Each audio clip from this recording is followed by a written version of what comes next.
ibinunyag na ang tinatago niya patungkol kay Casey Concepcion.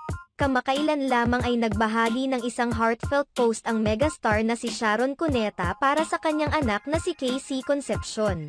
Ibinahagi ni Sharon Cuneta ang kanyang ginagawa noon pa man para kay Casey Concepcion bilang sagot sa pahayag niyang namimiss na niya ang kanyang ina. Sa nasabing post, ibinahagi ni Sharon ang ilang mga sulat ni Casey Concepcion na mula pa noon ay tinatago na niya. "I have kept most, if not all of Casey's letters to me when she was small. I hope she was able to somehow keep all of mine too.